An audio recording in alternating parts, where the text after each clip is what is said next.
ఆయన ఏంటి మన మెగాస్టార్ గారికి మరో మైల్ రాయి యూకే నుంచి వచ్చింది, ఎట్లా ఫీల్ అవుతున్నారు అన్న? ఒక మెగాస్టార్ అభిమానిగా నేను, ఒక దాదాపు మెగాస్టార్ అభిమాని కాదన్న, డెవోటీని, ఒక భక్తునిగా నేను కాలర్ ఎగేసుకుంటున్నానన్న. ఎందుకంటే మెగాస్టార్ డెవోటీగా.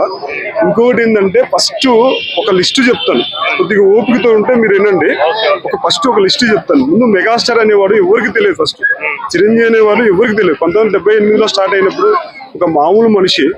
తర్వాత పునాదిరాళ్ళు నుంచి స్టార్ట్ చేస్తే ప్రాణం ఖరీదు అని ఒక సినిమా రిలీజ్ అయిన తర్వాత ఇంట్లో రామయ్య, విజయకృష్ణ, ఓకే అవన్నీ తీసుకుంటే ఖైదీతో నెంబర్ 1 స్టార్ కాలేదు, స్టార్ అయ్యాడు. తర్వాత అక్కడి నుంచి ఏంటంటే అంచెలంచెలుగా ప్రతి సినిమాని వెనక చూసుకోకుండా ముందుకు వెళ్ళిపోయాడు. అక్కడి నుంచి సినిమాలలో తన డాన్సులు కానీ పర్ఫార్మెన్స్ కానీ అన్ని చూపించుకుంటూ ఫస్ట్ డైమండ్ హీరో అయ్యాడు, తర్వాత సుప్రీం హీరో అయ్యాడు, ఆ నుంచి మెగాస్టార్ అయ్యాడు. అక్కడి నుంచి డాక్టరేట్ పొందాడు, పద్మవిభూషణ్ పొందాడు, పద్మభూషణ్ పొందాడు. బ్లడ్ బ్యాంక్, ఐ బ్యాంక్ సంబంధించి అవార్డులు ఇచ్చారు, పద్మవిభూషణ్.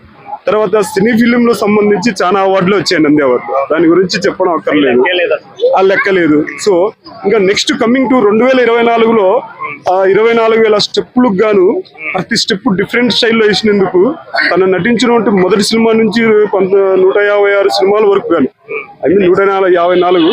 సో అంతవరకు కానీ గిన్నిస్ బుక్ ఆఫ్ రికార్డు వాళ్ళు, గిన్నిస్ బుక్ వాళ్ళు ఒక అవార్డు కూడా ఇచ్చేసారు. రీసెంట్ గా ఇప్పుడు లభించినటువంటి జీవిత సాఫల్య సంస్కారం అనే ఒక లైఫ్ టైం అచీవ్మెంట్ యూకే ప్రభుత్వం వాళ్ళు, బ్రిడ్జ్ ఇండియా సంస్థ వాళ్ళు చిరంజీవి గారికి దాదాపు గత 40 సంవత్సరాల నుంచి సినీ ఫిలింలో చేస్తున్నటువంటి సేవకు గాను, ఉన్నటువంటి ఆ ఫీల్డింగ్ కోసం కానీ, సినీ ఫిలిం కోసం ఉన్నటువంటి చిరంజీవి గారికి సో ఈ అవార్డు దక్కడం నాకు చాలా సంతోషంగా ఉందండి. సో మొదటగా వాళ్ళ ఫ్యామిలీ వాళ్ళు ఆనందపడతారు లేదో కానీ, మొదటగా ఆనందపడేది మాత్రం మేమండి, అభిమానులు. సో అభిమానులుగా నేను ఇంకా ఇట్లాంటి అవార్డులు లెక్కలేని తీసుకోవాలని, నిండు 100 ఏళ్ళు బతుకుతూ చిరంజీవి గారు నిండు 100 ఏళ్ళు బతుకుతూ ఇలాంటి అవార్డులు ఎన్నో తీసుకోవాలని నేను మనస్ఫూర్తిగా కోరుకుంటున్నానండి. జై చిరంజీవ, జై మెగాస్టార్. Okay sir, thank